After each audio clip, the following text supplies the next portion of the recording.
1999년 7월의 어느 무더운 여름날, 대구 동인동의 한적한 골목길은 여느 때와 다름없이 평화로웠다. 골목 끝자락, 낡았지만 아늑해 보이는 2층 집에서 최현우는 딸 은주와 아내와 함께 소박하지만 행복한 일상을 보내고 있었다. 은주는 밝고 명랑한 11살 소녀로 학교 친구들 사이에서도 인기가 많았고 늘 웃음꽃을 피우며 아빠 현우에게 큰 기쁨을 주었다. 그날도 은주는 학교에서 돌아와 골목길에서 친구들과 깔깔거리며 놀고 있었다. 현우는 마당에서 화분에 물을 주며 딸의 웃음소리에 절로 미소를 지었다. 저녁 식사 시간이 다가오자 현우는 은주를 부르기 위해 대문 밖으로 나섰다. 은주야, 밥 먹어야지. 그러나 골목길은 고요했고 은주의 모습은 어디에도 보이지 않았다. 처음에는 친구들과 장난치는 줄 알았지만 아무리 불러도 대답이 없자 현우의 얼굴에는 당혹감이 스쳐 지나갔다. 동네를 몇 바퀴 돌며 은주를 찾아 헤맸지만 아이의 그림자조차 찾을 수 없었다. 골목을 가득 채우던 아이들의 웃음소리는 온데간데 없고 불안한 침묵만이 현우의 심장을 조여왔다. 현우는 아내에게 이 사실을 알렸고 두 사람은 패닉에 빠졌다. 그들은 미친 듯이 동네 곳곳을 뛰어다니며 은주의 이름을 외쳤다. 동네 주민들도 함께 수색에 나섰지만 밤이 깊어질수록 희망은 점차 사라져갔다. 경찰에 신고했지만 초기 수사는 미미했다. 단순 가출로 치부되는 분위기 속에서 현우 부부의 애타는 마음은 더욱 타들어갔다. 은주의 방에는 그대로 놓인 책가방과 인형들만이 아이의 빈자리를 더욱 크게 느끼게 했다. 그날 밤 현우는 잠들 수 없었다. 창밖으로 보이는 어둠은 은주의 행방만큼이나 막막하게 느껴졌다. 아내는 방 한구석에서 웅크린 차에 소리 없는 눈물을 흘리고 있었다. 그들의 삶은 한순간에 산산조각 났다. 밝았던 집안은 침묵과 절망으로 가득 찼고 은주의 존재가 사라진 그 공간은 숨 쉬기조차 힘든 고통으로 변해버렸다. 평범했던 일상은 악몽으로 변했고 현우는 딸의 흔적을 찾아 밤새도록 거리를 헤매는 악몽에 시달렸다. 수사가 진행될수록 단서는 묘연해졌다. 목격자는 없고 은주의 흔적은 마치 처음부터 존재하지 않았던 것처럼 깨끗이 사라졌다. 경찰은 시간이 지남에 따라 수사에 손을 놓는 듯 보였고 언론의 관심도 점차 사그라들었다. 현우는 매일 전단지를 들고 거리를 나섰지만 사람들의 시선은 동정심보다는 피로감으로 가득했다. 그의 절규는 메아리 없이 허공에 흩어졌고 무력감은 그를 짓눌렀다. 시간은 무심히 흘러갔고 은주의 실종은 현우의 삶을 지배하는 유일한 목적이 되었다. 그는 직장도 제대로 나가지 못하고 온종일 딸의 행방을 좇았다. 아내와의 관계도 점차 멀어졌다. 같은 슬픔을 공유하고 있었지만 각자의 방식으로 고통을 감내하는 과정에서 서로에게 상처를 주게 되었다. 한때 서로의 버팀목이었던 그들은 이제 깊은 골짜기로 갈라진 섬처럼 외로이 떠다녔다. 딸의 방은 그대로 보존되어 있었다. 은주의 흔적이 담긴 물건들을 볼 때마다 현우의 가슴은 찢어지는 듯 아팠다. 그는 딸의 웃음소리, 작은 손길, 그리고 함께했던 모든 순간들을 붙잡으려 애썼다. 그러나 그 기억들은 오히려 그를 고통의 심연으로 끌고 가는 족쇄가 되었다. 은주를 찾는다는 희망의 끈을 놓지 않으려 발버둥 쳤지만 현실은 매번 그를 좌절시켰다. 이 이야기가 마음에 드셨다면 아래에 댓글을 남겨주시고 어디에서 시청하고 있는지 알려주세요. 다음 이야기도 기대해주세요. 15년이라는 시간은 최현우에게 지울 수 없는 흔적을 남겼다. 그의 삶은 은주가 사라진 그날 이후로 멈춰버린 듯했다. 아내와의 관계는 결국 파국을 맞았고 그녀는 은주의 실종이라는 거대한 그림자를 견디지 못하고 그의 곁을 떠났다. 현우는 홀로 남겨져 딸의 그림자에 갇힌 채 살아갔다. 그는 예전에 활기 넘치던 모습은 온데간데 없고 말수가 적고 늘 그림자처럼 드리워진 슬픔을 품고 다녔다. 그의 일상은 오직 은주를 찾는 일에 맞춰져 있었다. 현우는 은주의 흔적을 찾기 위해 전국을 떠돌았다. 실종된 아이들의 사진이 붙은 전단지를 배포하고 시민단체에 도움을 요청하며 작은 단서라도 놓치지 않으려 애썼다. 그는 은주의 사건이 잊히지 않도록 인터넷 카페를 개설하고 매일 딸의 사진을 올리며 사람들의 관심을 호소했다. 때로는 냉담한 시선에 상처받고 때로는 거짓 제보에 속아 절망하기도 했지만 그는 포기하지 않았다. 아버지로서 딸을 찾아야 한다는 일념 하나로 버텼다. 어느 날 현우는 은주의 유품을 정리하다가 낡은 곰 인형 속에서 찢어진 종이 한 장을 발견했다. 곰 인형은 은주가 가장 아끼던 것으로 실종되던 날에도 꼭 안고 있었다는 사실을 기억해냈다. 종이에는 삐뚤빼뚤한 글씨로 "나 미안해" 라고 적혀 있었다. 그는 직감적으로 이것이 단순한 종이가 아님을 느꼈다. 종이를 조심스럽게 펼치자 그 안에는 또 다른 쪽지가 숨겨져 있었는데 거기엔 날짜와 함께 알 수 없는 장소의 주소가 적혀 있었다. 현우의 심장이 격렬하게 뛰기 시작했다. 15년간 찾아 헤매던 단서가 이렇게 허무하게 나타났다는 사실에 그는 만견자실했다. 동시에 희미한 희망이 그의 마음속에서 피어올랐다. 이 쪽지는 은주가 사라진 그날 누군가에게 강요당해 쓴 것일까? 아니면 은주가 남긴 마지막 흔적일까? 수많은 의문이 그의 머릿속을 스쳐 지나갔다. 쪽지의 글씨체는 은주의 것과 달랐다. 이것은 분명 누군가가 은주에 대해 알고 있거나 은주의 행방과 관련된 중요한 메시지임을 직감했다. 그는 쪽지에 적힌 주소를 찾아 대구 외곽의 낡은 창고로 향했다. 창고는 오랫동안 방치된 듯 먼지가 가득했고 스산한 기운이 감돌았다. 현우는 숨을 죽이고 창고 안으로 들어섰다. 퀴퀴한 곰팡이 냄새가 코를 찔렀고 희미한 햇빛이 새어 들어오는 창고 안은 음산한 분위기를 풍겼다. 그는 떨리는 손으로 주변을 더듬으며 단서를 찾았다. 창고 한 구석에는 낡은 상자들이 쌓여 있었고 그중 하나에서 녹슨 금속 상자를 발견했다. 금속 상자를 열자 그 안에는 낡은 일기장과 함께 오래된 녹음 테이프가 들어있었다.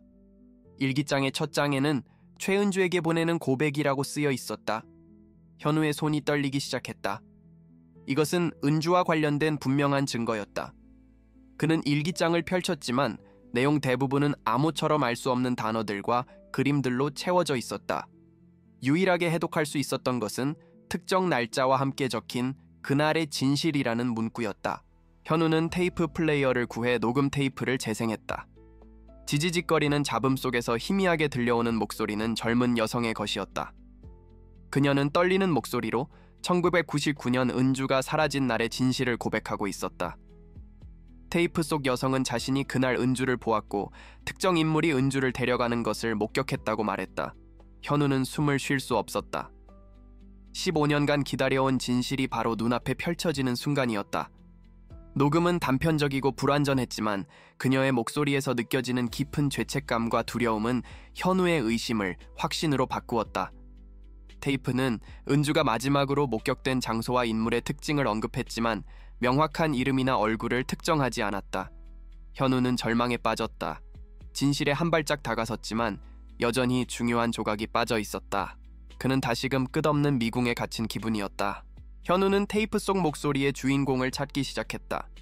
그녀의 목소리에 집중하며 그가 기억하는 은주 주변 인물들의 목소리와 비교했다.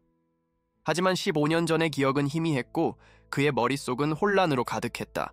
그는 테이프를 들고 1999년 은주를 수사했던 담당 형사, 김 형사를 찾아갔다. 김 형사는 은퇴한 지 오래였지만 현우를 기억하고 있었고 그의 지칠 줄 모르는 노력에 안타까움을 느꼈다.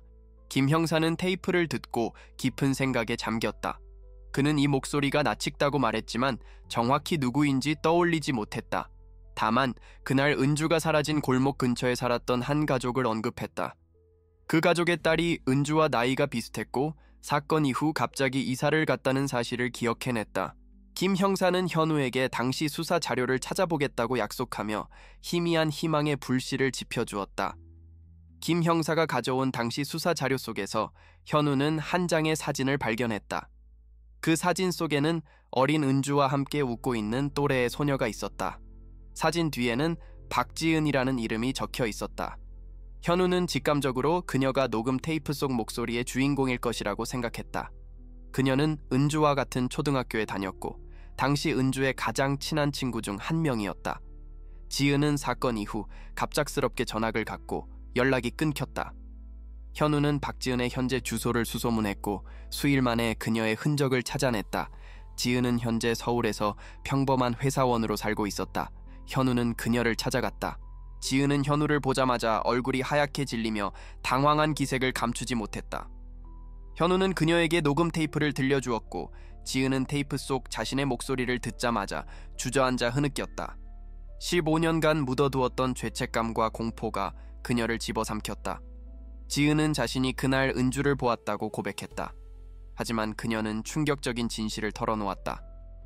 그날 은주를 데려간 건 저희 아빠였어요. 현우의 머릿속이 새하얗게 변했다. 믿을 수 없는 이야기에 그의 몸은 얼어붙었다. 지은은 흐느끼며 그날의 상황을 자세히 설명했다. 그녀의 아버지가 은주를 데리고 간 후 그녀는 아버지가 은주에게 무슨 짓을 했는지 몰랐다고 말했다. 그녀는 아버지의 강요로 침묵할 수밖에 없었다고 털어놓았다. 지은의 증언은 현우에게 또 다른 의문을 안겼다. 왜 지은의 아버지가 은주를 데려갔을까? 그들에게 무슨 관계가 있었을까? 현우는 지은에게 더 자세한 이야기를 요구했고 지은은 마지못해 그날의 기억을 더듬기 시작했다. 그녀의 아버지는 평소에도 폭력적이고 충동적인 성격을 가지고 있었으며 은주가 사라진 날 아버지가 은주와 심하게 다투는 것을 보았다고 했다. 지은은 아버지가 은주를 강제로 끌고 갔고 그녀는 두려움에 떨며 숨어 있을 수밖에 없었다고 고백했다. 지은의 이야기는 현우의 심장을 갈기갈기 찢어 놓았다. 그는 딸이 얼마나 두려웠을지 상상하며 눈물을 흘렸다. 지은은 그 후 아버지가 은주를 어딘가에 가두었다는 사실을 알게 되었고 아버지는 그녀에게 이 사실을 누구에게도 말하지 말라고 협박했다고 했다. 지은은 오랜 시간 죄책감에 시달리며 살았고 결국 양심의 가책을 이기지 못해 녹음 테이프와 일기장을 남겨두었다고 말했다. 그녀는 아버지의 죽음 이후에야 그 기록들을 발견할 수 있었다고 덧붙였다. 지은의 아버지는 몇 년 전 불의의 사고로 사망했다는 사실이 밝혀졌다. 현우는 분노와 좌절감에 휩싸였다. 딸을 고통스럽게 한 가해자가 이미 이 세상에 없다는 사실은 그에게 더 큰 절망감을 안겨주었다. 그러나 동시에 그는 딸의 행방에 대한 마지막 희망을 놓지 않았다. 지은은 아버지가 은주를 데려간 곳이 어딘지 정확히 알지 못했지만 아버지가 자주 가던 외딴 창고가 있었다고 기억해냈다. 바로 현우가 고백 테이프를 찾았던 그 창고였다. 현우는 다시 그 창고로 돌아갔다. 이번에는 단순한 단서를 찾는 것이 아니라 딸의 마지막 흔적을 찾아야 한다는 절박함이 그를 지배했다. 그는 창고 구석구석을 다시 살펴보았고 낡은 마룻바닥 아래에서 삐걱거리는 틈을 발견했다. 틈새를 들어 올리자 작은 지하 공간이 드러났다. 그곳은 어둡고 습했으며 퀴퀴한 냄새가 진동했다. 현우는 손전등을 비추며 조심스럽게 안으로 내려갔다. 지하 공간은 너무나 작고 비좁았다. 그곳에는 낡은 이불과 은주의 것으로 보이는 작은 머리핀 하나가 떨어져 있었다. 그리고 벽에는 은주가 남긴 듯한 희미한 글씨가 보였다. 아빠, 보고 싶어요. 현우는 그 글씨를 보자마자 무너져 내렸다. 딸이 이곳에 갇혀 있었다는 사실이 너무나 명확해졌다. 그의 눈에서는 뜨거운 눈물이 본물처럼 쏟아져 내렸다. 그는 딸의 마지막 고통을 고스란히 느끼는 듯했다. 현우는 바닥에 주저앉아 오열했다. 15년간 그를 괴롭혔던 미스터리가 풀리는 순간이었지만 그 진실은 너무나 잔인하고 고통스러웠다.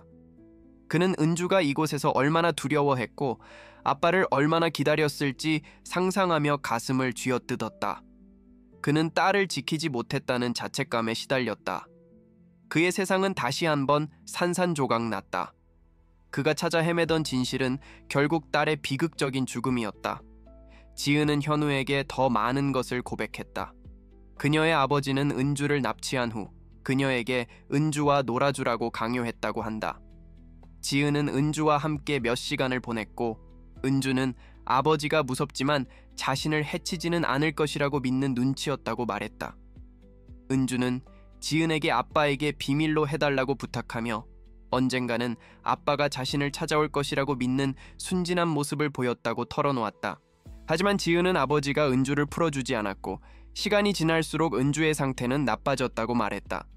아버지는 은주가 울고 보챌 때마다 폭력을 휘둘렀고 지은은 그 모습을 보며 두려움에 떨 수밖에 없었다고 했다. 지은은 자신이 은주를 도와주지 못했다는 죄책감에 평생을 시달렸다고 고백하며 흐느꼈다. 그녀는 아버지의 협박과 공포 속에서 아무것도 할 수 없었다고 변명했지만 현우의 분노는 사그라들지 않았다. 현우는 지은에게 왜 그때 경찰에 신고하지 않았느냐고 다그쳤다. 지은은 아버지가 경찰에 신고하면 은주를 죽이겠다고 협박했다고 말했다. 그리고 자신의 가족까지 위험해질 것이라고 말했다. 그녀는 어린 나이에 감당하기 힘든 비밀을 혼자 짊어져야 했다고 덧붙였다. 현우는 그녀의 상황을 이해하려고 노력했지만 딸을 잃은 아버지로서 그녀를 쉽게 용서할 수 없었다. 그의 마음속에는 복수심이 불타오르기 시작했다. 그는 지은에게 아버지의 범행 동기를 물었다. 지은은 아버지가 은주의 어머니에게 앙심을 품고 있었다고 말했다. 은주의 어머니와 지은의 아버지는 과거의 연인 관계였고 은주의 어머니가 일방적으로 이별을 통보하며 아버지가 깊은 상처를 받았다고 했다. 지은의 아버지는 은주의 어머니에게 복수하기 위해 은주를 납치했다고 고백했다. 현우는 이 모든 사실에 충격을 받았다. 그의 딸이 무고하게 희생되었다는 사실에 그는 주저앉았다. 현우는 지은에게 은주의 시신이 어디에 있는지 물었다. 지은은 아버지가 은주를 창고에 며칠 동안 가두어 두다가 결국 은주가 숨을 거두자 시신을 어딘가에 유기했다고 말했다. 그녀는 정확한 장소는 알지 못했지만 아버지가 새벽에 은주를 데리고 나가는 모습을 보았다고 했다. 현우는 그날 밤 창고에서 발견된 일기장을 다시 읽었다. 그 안에는 은주의 마지막 순간들이 기록되어 있었다. 일기장 속에는 은주가 겪었던 공포와 외로움, 그리고 아빠를 향한 간절한 그리움이 담겨 있었다. 그녀는 아빠가 자신을 구하러 올 것이라고 굳게 믿고 있었다. 일기장의 마지막 장에는 "아빠, 제발 절 찾아주세요. 너무 무서워요." 라는 글귀가 쓰여 있었다. 현우는 딸의 마지막 절규를 읽으며 오열했다. 그는 딸을 위해 아무것도 해줄 수 없었던 자신을 용서할 수 없었다. 현우는 지은의 도움을 받아 지은의 아버지가 자주 가던 장소들을 다시 확인하기 시작했다. 그들은 지은의 아버지의 오래된 물건들을 뒤지며 단서가 될 만한 것을 찾았다. 며칠간의 수색 끝에 그들은 지은의 아버지의 오래된 사진첩에서 낯익은 풍경을 발견했다. 그 사진 속에는 지은의 아버지가 낚시를 하고 있는 모습이 담겨 있었는데 배경에는 낡은 오두막과 버려진 우물이 보였다. 지은은 그곳이 아버지의 어린 시절을 보냈던 시골 마을의 외딴 오두막이라고 설명했다. 그녀는 그곳에 가본 적이 없었지만 아버지가 종종 그곳에 대한 이야기를 했다고 기억해냈다. 현우는 직감적으로 은주의 시신이 그곳에 있을 것이라고 확신했다. 그는 곧바로 김 형사에게 연락했고 김 형사는 은퇴했지만 현우의 이야기에 귀 기울이며 그의 요청을 들어주었다. 그는 현우와 함께 그 오두막으로 향했다. 오두막은 숲 깊숙한 곳에 숨겨져 있었고 마치 시간조차 멈춘 듯했다. 현우는 낡은 우물 옆에 서서 깊은 한숨을 내쉬었다. 우물 안은 어둡고 깊었으며 현우는 차가운 바람이 피부를 스치는 것을 느꼈다. 김 형사와 함께 우물 안을 자세히 살펴보자 우물 바닥에 뭔가 어렴풋이 보였다. 현우의 심장이 쿵쾅거렸다. 그는 마침내 딸을 찾았다는 슬픈 예감에 휩싸였다. 구조대가 도착했고 우물에서 조심스럽게 은주의 유해가 인양되었다. 15년간 흙 속에 묻혀있던 은주의 유해는 세월의 흔적을 고스란히 담고 있었다. 현우는 딸의 유골을 보자마자 무릎을 꿇고 통곡했다. 그의 딸이 마침내 집으로 돌아왔다는 안도감과 그녀의 비극적인 죽음에 대한 슬픔이 뒤섞여 그를 덮쳤다. 그는 딸의 이름을 부르며 오열했고 그 옆에서 김 형사는 말없이 그의 등을 토닥였다. 은주의 유해 옆에서는 낡은 장신구 하나가 발견되었다. 그것은 현우가 은주에게 선물했던 작은 은 목걸이였다. 은주는 이 목걸이를 항상 몸에 지니고 다녔었다. 현우는 목걸이를 조심스럽게 손에 쥐었고 차가운 금속이 그의 손바닥에 닿는 순간 그는 딸의 온기를 느끼는 듯했다. 이 목걸이는 은주가 마지막까지 아빠를 잊지 않고 있었다는 슬픈 증거였다. 현우는 목걸이를 꽉 쥐고 눈물을 흘렸다. 이 모든 과정에서 현우는 끊임없이 고통과 마주해야 했다. 매번 새로운 단서를 찾을 때마다 희망과 절망 사이를 오갔다. 지은의 고백은 그에게 크나큰 충격과 분노를 안겨주었고 딸의 유해를 찾았을 때는 비로소 모든 진실을 마주하는 고통을 겪어야 했다. 그러나 그는 이 모든 과정을 통해 딸의 마지막을 알아야 한다는 강한 의지를 놓지 않았다. 그의 집념은 결국 딸의 억울한 죽음을 밝히는 유일한 길이 되었다. 지은은 현우에게 진심으로 사죄했다. 그녀는 자신이 할 수 있는 모든 것을 하겠다고 약속했다. 현우는 지은을 용서할 수 없었지만 그녀의 고백이 진실을 밝히는데 결정적인 역할을 했다는 사실을 부정할 수 없었다. 그는 복수심과 함께 혼란스러운 감정을 느꼈다. 이제 딸의 죽음에 대한 진실은 밝혀졌지만 그에게 남은 것은 비통함과 상실감뿐이었다. 그는 이 진실을 어떻게 감당해야 할지 막막했다. 현우는 은주의 장례를 치렀다. 15년 만에 딸에게 해주는 마지막 선물이었다. 하얗고 작은 관을 바라보는 그의 눈에서는 더 이상 눈물이 나오지 않았다. 그의 마음속에는 깊은 공허함과 함께 설명할 수 없는 평화가 찾아왔다. 딸의 행방을 좇는다는 오랜 짐을 내려놓았기 때문일까? 그는 이제 딸이 편안한 곳에서 쉬고 있을 것이라고 믿었다. 그는 딸의 이름이 새겨진 작은 묘비를 바라보며 조용히 속삭였다. 사랑한다, 은주야. 지하 공간에서 은주의 유해와 마지막 메시지가 발견되던 순간 최현우의 세계는 완전히 무너져 내렸다. 15년간 그를 지탱했던 희미한 희망의 끈이 끊어지고 잔혹한 진실이 그의 눈앞에 펼쳐졌다. 아빠, 보고 싶어요. 벽에 쓰인 그 글씨는 단순히 은주의 마지막 흔적이 아니라 그가 딸을 지키지 못했다는 뼈아픈 죄책감의 증거였다. 현우는 오열하며 바닥에 주저앉았고 그의 몸은 걷잡을 수 없는 슬픔과 분노로 격렬하게 떨렸다. 그 순간은 그에게 영원히 지워지지 않을 고통의 각인으로 남았다. 그는 은주의 작은 은 목걸이를 손에 쥐었다. 차갑게 식은 금속이 그의 손바닥에 닿는 순간 15년 전 은주의 따뜻했던 천이 느껴지는 듯했다. 이 목걸이는 딸이 마지막까지 아빠를 기다렸다는 슬프지만 확실한 증거였다. 현우는 목걸이를 꽉 쥐고 울부짖었다. 그의 절규는 좁고 어두운 지하 공간에 메아리쳤고 그의 가슴은 갈기갈기 찢어지는 듯했다. 그는 딸이 홀로 겪었을 공포와 외로움을 상상하며 고통에 몸부림쳤다. 지은의 증언과 현우가 발견한 단서들을 토대로 경찰은 지은의 아버지의 행적을 재조사하기 시작했다. 비록 범인은 이미 사망했지만 그날의 진실을 명확히 밝히는 것은 은주의 억울함을 풀어주는 중요한 과정이었다. 현우는 경찰 수사에 적극적으로 협조하며 딸의 마지막 순간을 퍼즐처럼 맞춰 나갔다. 그는 딸이 갇혀있던 비좁은 지하 공간에서 발견된 일기장을 경찰에 제출했고 일기장 속 은주의 처절한 기록은 모든 이들의 가슴을 아프게 했다. 사건 재조사는 언론의 큰 주목을 받았다. 15년 전 미제 사건으로 묻힐 뻔했던 최은주 실종 사건이 다시 수면 위로 떠오르면서 국민들은 충격과 안타까움을 금치 못했다. 특히 한 아버지의 끈질긴 추적 끝에 밝혀진 진실이라는 점이 사람들의 마음을 움직였다. 현우는 수많은 인터뷰 요청을 거절하며 오직 딸의 명예를 회복하는 데 집중했다. 그는 딸의 억울한 죽음을 세상에 알려 다시는 이런 비극이 반복되지 않기를 바랐다. 지은은 자신이 겪었던 트라우마와 아버지의 협박에 대해 증언했다. 그녀의 증언은 사건의 퍼즐을 맞추는 중요한 조각이 되었다. 그녀는 법정에서 흐느끼며 당시의 공포와 죄책감을 털어놓았고 그녀의 솔직한 고백은 많은 이들에게 깊은 연민을 불러일으켰다. 현우는 지은을 보며 복잡한 심경을 느꼈다. 그녀가 딸을 직접 해친 것은 아니었지만 그녀의 침묵이 은주의 고통을 연장시켰다는 사실을 지울 수 없었다. 재판 과정에서 밝혀진 지은 아버지의 과거 행적은 더욱 충격적이었다. 그는 과거에도 은주의 어머니에게 집착하며 스토킹을 일삼았고 심지어 폭력을 행사한 전력도 있었다. 은주를 납치한 것은 단순한 우발적 범행이 아니라 은주의 어머니에 대한 오랜 복수심과 뒤틀린 증오심에서 비롯된 계획적인 범죄였음이 드러났다. 현우는 이 모든 사실에 치를 떨었다. 그의 순진한 딸이 어른들의 추악한 감정의 희생양이 되었다는 사실에 그는 또다시 절망에 빠졌다. 은주의 장례식이 엄수되었다.